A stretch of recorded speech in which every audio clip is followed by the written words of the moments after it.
Hello, ladies and gentlemen, and welcome to the second ever, I think, episode of Blood Watch. I am your boy Swissley.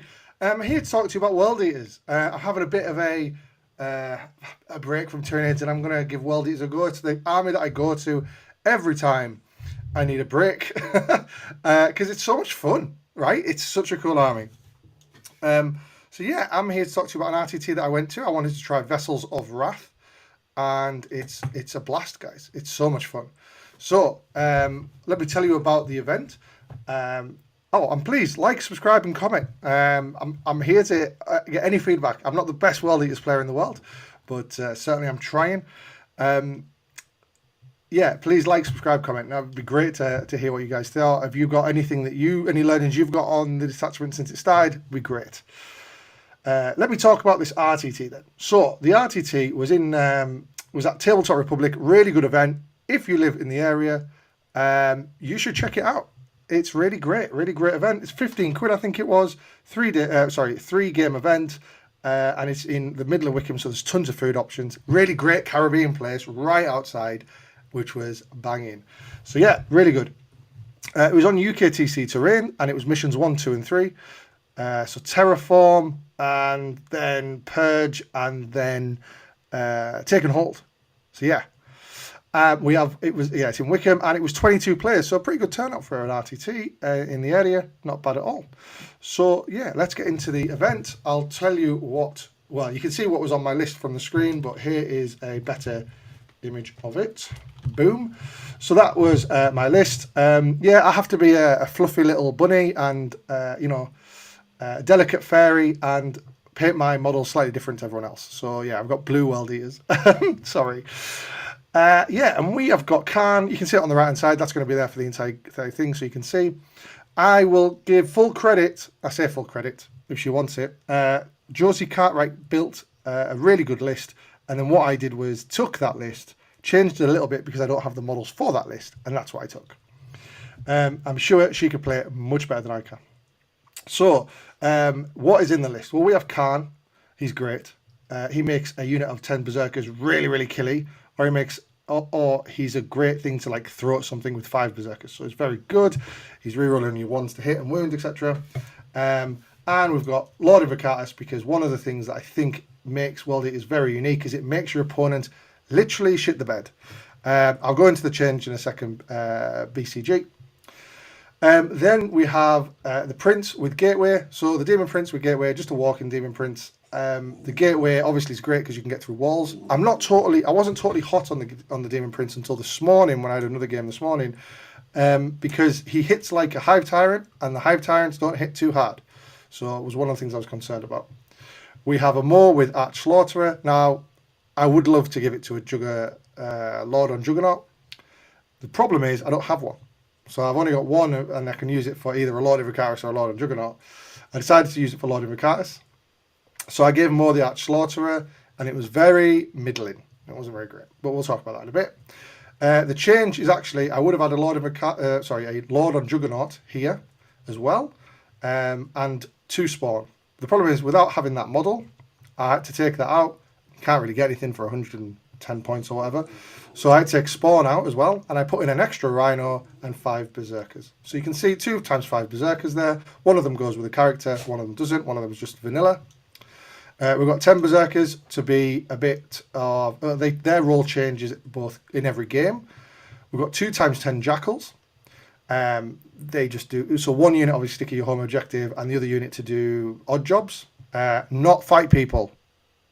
Not fight people. Right, that's the learning. That's one of the learnings already. Do not put these in combat for if you want to kill something.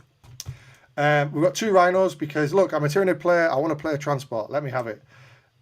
With hindsight, it's not going. It's going to be 1 moving forward. 3 8-bound and 2 times 6 exalted. So the 8-bound do the reroll 1s to wound, which is nice. You obviously have the strat, but just having that reroll 1s to wound is pretty nice. One of the things I loved about the original detachment was just having loads of 8-bound, just giving you those buffs. Being strength 6 on the charge is very nice. Imagine that. That would be nice, wouldn't it? And then 2 times 6 exalted as well. So yeah. So the difference between Josie's list is she has 2 spawns, she has 10 jackals, Yeah. So 2 times 10 jackals. And she has the juggernaut, yeah. So it's almost the same, except for those 2 little bits. So yeah, so that was the list. I'm not going to go into each game totally in depth because I want to keep this light and really based on learnings from what I've found I've counted now 7 games that I've played because I did play Marines this morning. And yeah, it's been interesting. It's been interesting. Cool. Boom. Next slide. So round 1, I got Tau with Wretch Cadre. So as a Tyranid player, Wretch Cadre is probably the scariest, I think, of the detachments because you've got guys that can come in 3 inches. Oh no, not anymore. Not anymore. So they, 6 inches, much better because it doesn't trigger their melter profile, etc. So yes, very interesting. So let's have a look at this game. Again, I don't have loads of pictures. I did take loads of pictures. The problem is half of them are rubbish, so I've just decided to do one and then talk about the game a little bit and what were the learnings. So this was the deployment for my game against Andy. Andy was a wonderful opponent, a bit new to competitive 40k, but a pretty good hobbyist, been in the hobby a while. So really nice to welcome to competitive 40k, Andy. Yeah, lovely guy. So he was implementing a few things. He's on a very much a learning journey as well. So he was implementing a few learnings. One of the ones he'd seen, to quote him, I seen it on the internet, so I'm going to do it. He's got his 10 Pathfinders here, and they're going to scout right here and stand in front of me. Other things that happened is I put this Rhino over here. Probably a bit of an error, but I didn't think, I was unsure Riptide could really one-shot it, and I just wanted to get it into this space here, but I didn't want to open up the angle down there, so it was there. I've got my little blob here, and one of the things I have learned through this, and we'll discuss at the end, is how good the death blob is, so to speak. I still was new to like using a death ball, so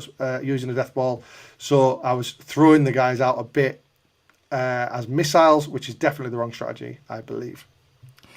So yeah, that was the game. I was a little bit worried about some of the Alpha Strike capability, but as usual, you do the chat before the game, and you say, by the way, have you played Tyranids before? Andy said he hadn't, and I said, but he's heard about them. And I said, well, the one thing you need to know is my threat range is 1 million, like it's so far. And we measured it out, and I said, that's where I can get to, potentially, obviously, I don't roll the 12 on the charge, etc. So that's what we did. That really actually encouraged Andy to deploy as far back as possible, which I'm sure you can tell that kind of led the game, because then I just stand in the middle and say, what now? It did stop me a little bit with these Fire Warriors, but once they were gone, it was just a case of like terraforming an objective and then kind of gliding and landing the plane, so to speak, into the win. So what did I learn from this game? Well, I've got the scores coming up, actually. Let's have a look at the scores. So you can see the scores here. I've tried to blur it out to keep some sense of mystery and mystique. However, you can definitely see, you can definitely give away which games I won and lost. Anyway, game 1, that's me versus Andy. So it was a 33-point win for me. So really pleased with the win. Andy had 2 really shocking turns for secondaries. He's bringing it down. He couldn't kill the Rhino with a Riptide, so that was that. And then sabotage and recover assets. He kind of wanted to try and be more aggressive. Given that he went first, he needed to try and push into me a little bit, and it didn't quite pay off overall. Although one of the things I would say is I don't think I didn't do my secondaries very well. I did at the start of the game lend myself to letting the cards dictate what I was going to do, right? So I'm like, okay, I need to push or I need to stay, etc., etc. So yeah, let's see what I learned here. The +1 strat on Jackals was not good. So obviously I've just shown you it before. Let's go back one. These guys came over here, so I didn't want to put anything big out to kill them. So I thought, let's give it to the Jackals, and I'm going to spend a CP to +1 strength and +1 AP. Right, sounds good, right? Was not good. It is not good. I've done it, I think, 3 times now when I've put Jackals into something I thought they could kill, and they just cannot. It was a Space Marine Lieutenant this morning. I just put him on 2 wounds, and then he bodied like 4 of them back. These guys, I mean, I should have probably known. I did actually charge the Rhino into them as well to get a few extra hits in, just to try and get the Rhino in a nice position over here. But yeah, we just couldn't kill him. So that was that. Jackal's not really that great. Maybe a 20-man would be quite nice, but Looking at some of the lists being developed on the Red Path Discord, it seems like the 20 mans are going out the window. I did have three 8-bound here. So normally I would love the 8-bound to be here to give that reroll 1-state wound. However, I didn't. I realised when I deployed I don't really have anything over here to do this. I should have probably put the jackals there. So I used these guys. I got containment turn 1. I just thought, right, I'm just going to put him here. He has to kill him, and I'm going to get 3 points. So that's fine. What I wish that was spawn. Spawn would have been really good at that. They would have went on here, stood on there, probably had a good showing of trying to stay alive, and it would have been 70 points rather than 140. So Spawn have entered the list. I'll be using them moving forward. So I used every turn the feel no pain, +2 move and advance and charge, because Andy was so far away. I had to try and get the reach, and it felt very good and it felt very easy, but I think I could have optimized that. I mean, easy is in like an easy decision, but I think I probably could have optimized that a little bit myself. This is the other thing. The other learning was we love the flexibility. We love the fact that we know we're going to get advance and charge, right? That's great. We're definitely going to get it. If we want it on 3 units, happy days, thank you very much. But your opponent knows that as well, so they stand off a bit more. So what I found in this game, and in all the games really, is your opponent will stand off, so then you have to kind of move into the middle and stay there, or kind of hold objectives in the middle, obviously. But that leaves space. So me with these guys, and we don't have a lot of assets, right? We don't have tons of stuff. So on this deployment where, I've had to spread out quite wide, once these guys are dead, there's nothing over here. I did consider moving the Rhino over, but actually in the end I wanted it to be quite aggressive and I moved it up here. But once these guys were dead, this is a massive rapid ingress hole. So one of the things I would say watch out for is the rapid ingress hole opportunity for your opponent to take advantage of with this army, and with generally World Eaters as well. You might disagree, but yeah, one thing to consider. Last but not least, no death ball, no good. I know that these guys went into the Riptide that eventually came around here, and yeah, it was a bit of a rough one. We didn't kill it, even with the reroll wound strat. He had a 4 pinball, obviously, but I feel like with the extra attack and extra strength, maybe that would have, well, not the strength, but the extra attack might have just seen it across the line. So don't think that a single unit can reliably kill something. I found this in the last game as well, and actually the second game, where you have to kind of put multiple things into one unit to kill it. And that's quite nice with the Exalted 8-bound, no fall back stuff, or the stratagem to deter people from falling back. Because then if you get loads of things into one unit that doesn't die, then, you've kind of got them, hopefully. There's a chance that you won't suffer for that. But spreading things out to go and body one, like 6 Exalted 8-bound to go and body something, it didn't work out on so many occasions, and it was quite annoying. So yes, very cool. So that's the learnings from that game. As I say, the score was quite good for me, and I was really happy with the primary that I got here, because one of the things I'm really working on at the moment is primary. So no, really good. So yeah. So moving on to the next game. Actually, we'll go to the wall to see if anyone's chatting before we do that. So we have. Oh, we have Sam in the chat. Sam is a babe. If you don't know Sam Dickinson, one of the best World Eaters players in the UK. Absolutely great. I played him. I got ruined by him at an event. Coventry, I think it was. And it was, really great to have you here, mate. If they don't have infantry, we're talking about infiltrators here, so the Lord of Invocatus does suck if they have infiltrators, because you lose that ability. And in this detachment, you compare them to the Juggerlord, you kind of go, whew, well, if I'm not scouting, what use are you, mate?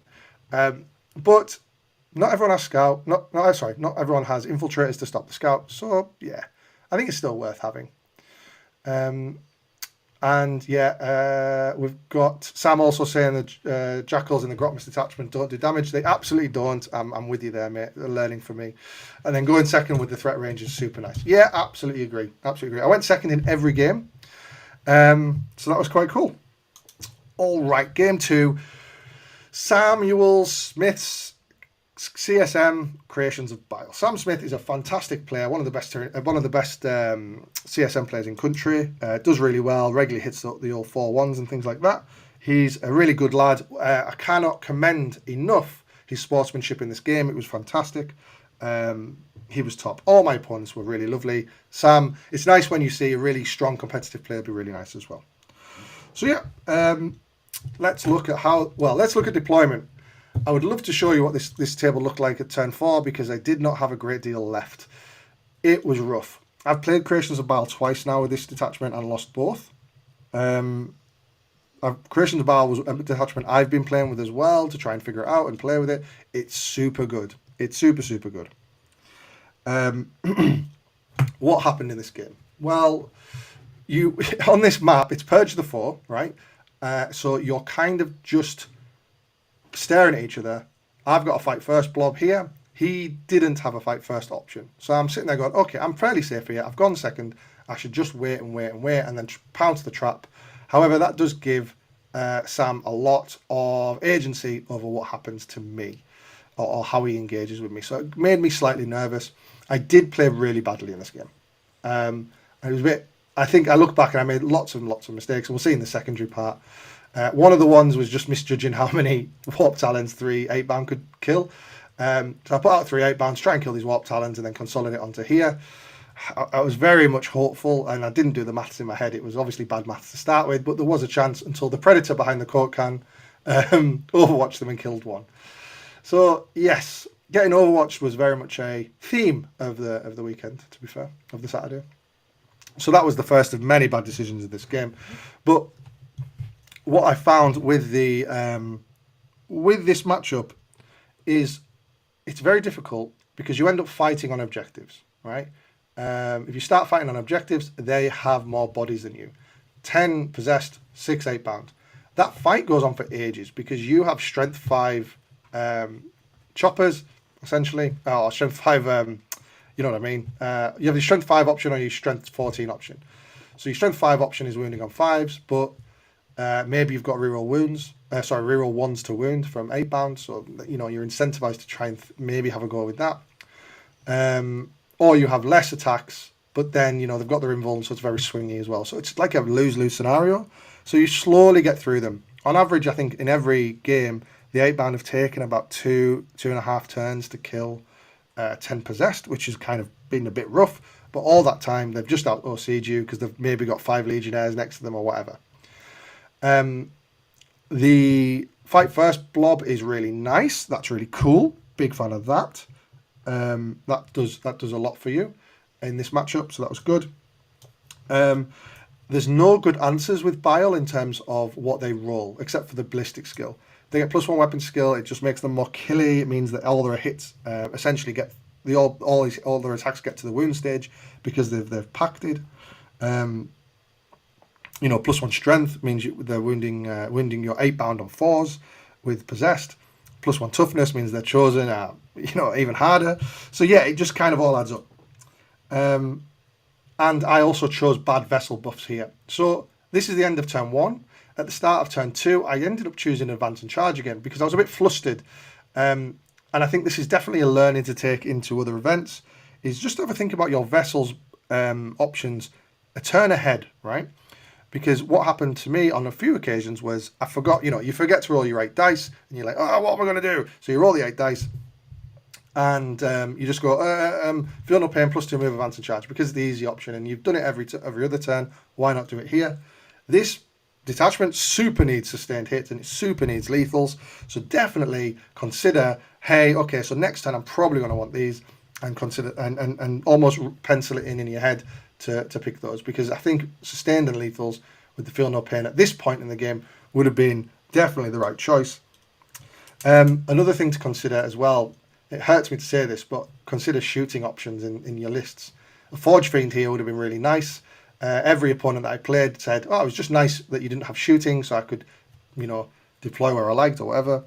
The problem with that though is actually if you don't have shooting, then they can deploy in the open, and actually they start to feel a bit free and move towards you, and then all of a sudden you snap at them. So I'm unsure. I think I have put in a Forge Fiend for the weekend. I think a Forge Fiend's pretty nice in the current meta, and I've never been disappointed with them. So we're going to see how that goes. We just have less assets than Bile, so even Sam's 5 Warp Talons, his the shooting options that he has here, you know, just more things to basically whittle my army down, which really felt in this game. So he could do more secondaries, he could do more things, while I was just too busy trying to actually get through his army. I did fight first a lot here as well in this game. I think that was every turn rather than +2 move. So the fight on death was good. Yeah, but it's just, you know, it was swingy, as I say. The nature of 4-ups. And the other thing I've really lost here was the lack of strength 6 was really painful because I'm wounding those possessed on 5s, wounding chosen on 4s, I think. Yeah, I think so. So, yeah, pretty rough overall. It's a rough matchup. I'm still struggling to find out the right solution. Maybe, Sam, you can give me a heads up on what to do here. But I think you maybe have to hope. I mean, if you go first, I think you have to throw yourself into it and just and glue them up in front of the objectives so that you can stand on them, maybe even sticky them or something somehow. Maybe that's what you do. But trying to figure it out, we'll see. I'm sure I'll end up playing it 4 times at the weekend. We'll see. Cool. So let's see the score. This was brutal, guys. It was a 34-97 loss to Sam here. So yeah, pretty rough. It started bad and it just got worse. So yeah, overall, that's how that went. I was pretty much tabled by turn 3. Trying to be aggressive, but also hold objectives was just too much. Cool. All right, let's go to the next one though. We've got a third game. Let's see if we win that. Let's see if we win. Do we lose? It's Guard Combined Regiment. So Guard was a bit of a boogeyman. They were good.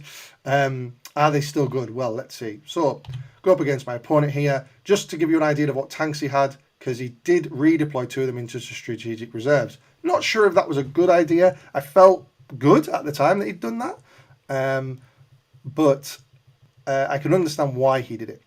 So he's got 2 Rogal Dawns there, staring menacingly at me. This is corner deployment, by the way, taken hold and hidden supplies. He's got 2 Rogal Dawns staring at me. He did Overwatch, I think, every turn. So that was his you know, trying to get as many activations out of these tanks as possible. So I don't blame him. These tanks were the other tanks were Tank Commander, which was in reserve, and the one with the big long gun, I can't remember what it's called, Vanquisher. So he had a Vanquisher as well, which went into reserve. I wasn't too fussed about the Vanquisher, but the Tank Commander I know is absolutely brutal and can just decimate stuff. So this is how we set up. He pushed out to the side here with his Rogal Dawn, and I pushed out this way. I was thinking at this point, this is the end of turn 1, I was thinking here, you know what, if he's got those tanks in reserve, I could really do with luring out these Rogal Dawns and trying to kill them quickly so that he's only got 2 tanks coming on and then I can deal with them. So we put 5 Berserkers playing over here, doing the thing.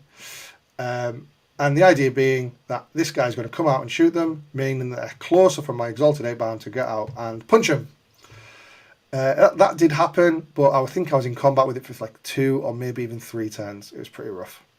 I think the problem here was that I went after multiple tanks at the same time. So the Tank Commander come out over here, and I was in combat with that Tank Commander, I was in combat with the Vanquisher, and I was in combat with this Rogal Dawn, then 2 Chimeras that ended up over here. And because I was in combat with all of them, I couldn't concentrate on killing one of them. I could give everything lethals, that was fine, but it just didn't really do what I needed it to do. So I wanted those reroll wounds, I wanted all that kind of good stuff, but you could only do it on one tank, and that was what really caused the problem. So I ended up in combat with them for ages. So my learning here, focus on fewer vehicles with more units, and then try and make your way through them. One of the strats that was just amazing in this game was the -1 to wound, man. Jeez Louise, the -1 to wound at shooting was so good in this game. I think the Tank Commander came in over here and shot the Berserkers, and like 3 of them died. If that, I think maybe even 2, because the -1 to wound strat just really paid off. I think I did it 3 times in this game, and it was awesome. Yeah, very nice, very nice. So that was my learnings from that. Let's see the score. It was super close, guys. I lost. Let's have a look. I was behind for a lot of the game. So I went second again. I was behind on secondaries, getting pretty mid secondaries. So overwhelming force was tricky that turn 1, so we couldn't do that. Area denial, I didn't want to stand in the middle because on that map, you just get shot to death if you put anything in the middle. I didn't have any jackals spare, I don't think, to put anything there, so I couldn't. Secure no man's land, we tried to do it, but then we couldn't kill enough guardsmen for some reason, so that was a bit of a disaster there. So then I'm well behind on stuff, but then by turn 3 I'm getting my 15s, which saw me claw the game back at the end by just 4 points. I think with a few more reps, I think all these scores improve in my way. I just need to really get a few more reps.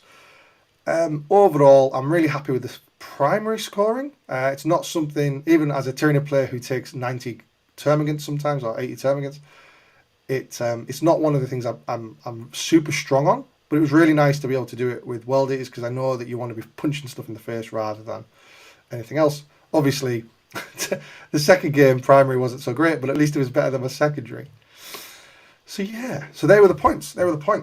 I've had 7 games now. We've beaten Orcs. We've lost to Tom's Drakari. We've lost to Bile. We've won against Tau. Then we lost to Bile. And we've won against Guardian. We've won against Marines. So I feel like the shooting matchups are pretty sweet. I'm liking the shooting matchups. The Orc game was quite close. So it's interesting that it's the melee matchups that I'm kind of fiddling with. So I need to figure out how to win those. Okay, so let's go to overall learnings from Nottingham. Trying to keep this under 30 minutes, but we'll see if this happens. All right, I've done it. Stop, start, continue, because I am a company boy. Right, let's have a look. Stop. Using the +1 strat on jackals. It's bad. It's just bad. Don't do it. +1 to strength and +1 to AP is rubbish on them. Don't do it. It's a trap. Stop allowing stuff to get overwatched. It's obviously easier said than done, but obviously try and watch out for that, because people love overwatching World Eaters. And stop allowing daft angles. So one of the things that, again, because I have so many models in my deployment zone, I found that my Demon Prince or my Lord of Achates would have its bum sticking out or its tail sticking out. In the game against Sam, the Demon Prince got one-shotted by a Predator Annihilator just because his little tiny tail was out. Bless Sam, he did offer me to push it back in, but I said, look, it's my positioning. So yeah, so one of their 3 key stops. Start. Thinking about vessels at turn early. If you are going to do it, if you are going to play vessels, start thinking about when you want to start with lethals and sustained. Advance and charge isn't always the answer. Death Ball more. Yes, the Demon Prince gives the 4-up Death Ball aura, 4-up Invuln aura, which is fantastic. And in the game this morning, when I really utilised that, it was incredible. So definitely Death Ball, if you are going to use the Demon Prince, it's definitely worth it.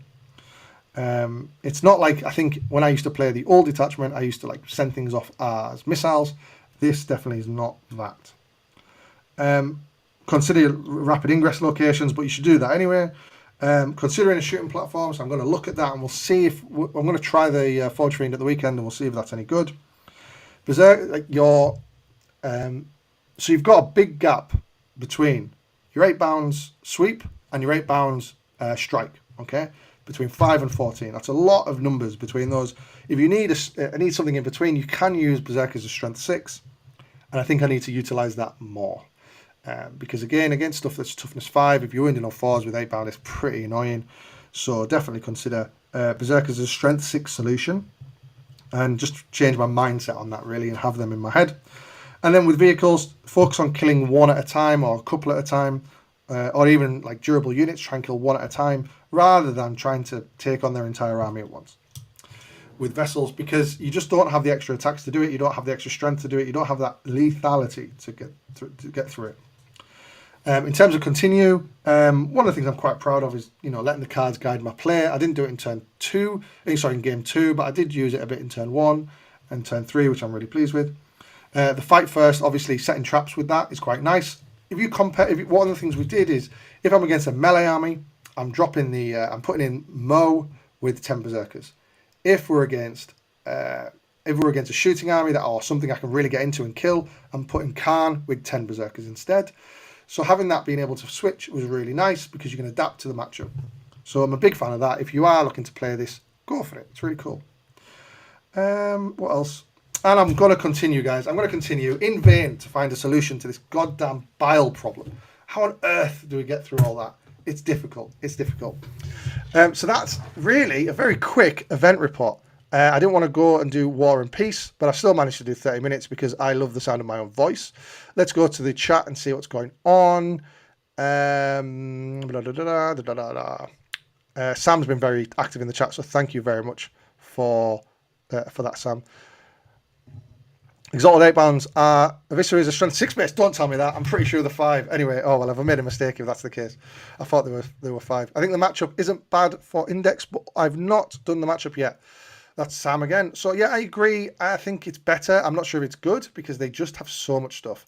Angron obviously is very nice into them because they've got no feel, no pains. It's just 5 invulns on their possessed, and then the chosen don't really have anything except their armor. So it's quite nice. I think the Index is probably better at that. What else we got? Just the channel calling me out on not talking about Tyranids. That's totally fine. I got called out by event winner Risto for not playing Tyranids, so I totally deserve that. Sam's main question: why the new detachment over the old one? Content, my boy, content. We want to talk about stuff, and Vessel sounds interesting, so I thought I'd give it a go. Not playing Angron in World Eaters is something that anyone can kind of go, I wonder what that's like. So it's quite cool. It's quite cool. There must be strength 6 base because Sam has said it twice now. Cool, nice. Index also has -1 damage, which is really good as well. It's really good. I never find myself having the CP to do it more than once. So that's the only thing I don't like about the Index. Whereas all the strats in the vessels are 1, which is quite cool. So you've always got access to some kind of solution. But I agree with you. I think probably the Index is better, but we're gonna plow on with it nonetheless. Cool. Well, that's it from me, guys. Thank you very much. Please like, subscribe, comment. If you can teach me anything about World Eaters, please do. I would love to hear it because I don't want to go 0-5 at the weekend. I'm aiming for a 3-2. I'll be quite happy with that, but we will see. Nice. All right. Catch you later, guys. Have a good week. Ta-ra.